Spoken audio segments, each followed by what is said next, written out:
Hi, good afternoon mga chikilabs at besh kong expired. Hot topic talaga ngayon itong si Alvin Aragon dahil sa kanyang interview. Awan ko kung saan siya in-interview. So watch muna natin bago tayo magbigay ng reaction. Ano bang mali sa pangalan?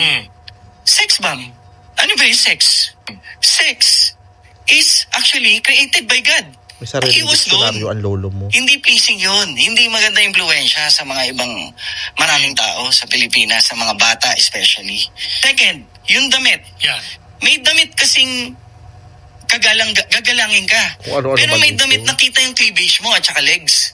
Walang lalaking magnanasa. Kung maayos ka manamit, maraming Ay, lalaki naman. gusto makakita ng cleavage at saka legs eh. Kahit naka-see-through ka pa. Oh, anong sabi ni Jesus? If you look lustfully at the woman, you are already committed adultery in your heart. So, parang sinasabi mo, yung mga... Tignan mo pala ng pag babae tumitingin yan, na no? nagnanasa ka, Kasalanan parang mo ginawa yun, mo na yung Sunga. physical act. Ano pa? Sayaw. Merong wholesome na sayaw, merong sayaw na seducing. Sige, sumayaw ka ng seducing. Ano mararamdaman ng lalaki pag may sumasayaw na seducing ang atake?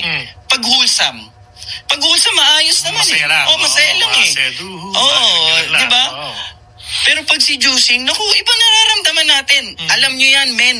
Alam nyo yan, mga lalaki. Eme. So, umiwas si Icy dun. Bakit?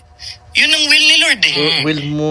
So it's time for my reaction. Grabe no. Parang will daw ni God. Parang feeling ko, Diyos ko, baka sabihin ng iba dito, kulto ako. Eme.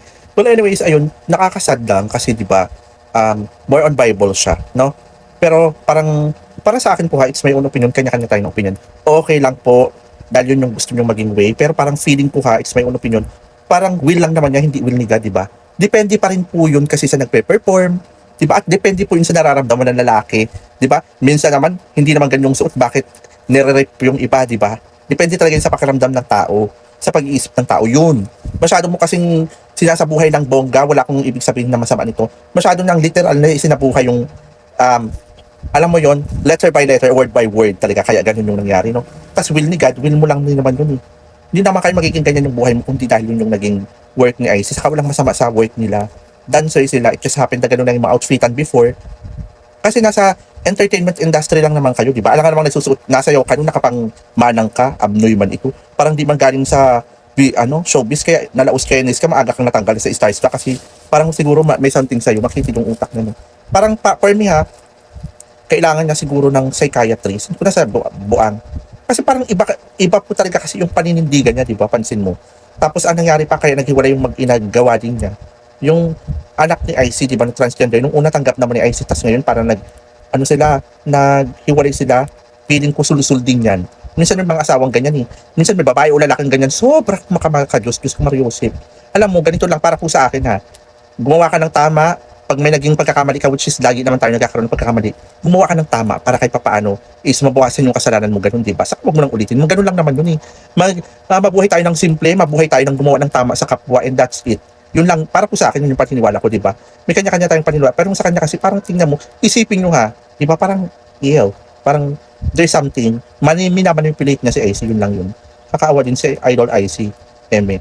So ayun, baka sabihin nyo, kulto ako ha, hindi may religion din naman ang beshi, no? Kaya lang kanya-kanya nga din tayo ng pag-unawa at pagtanggap, lalo na pang-unawa sa nakalagay sa Bible. I remember ako may chika ako sa very light.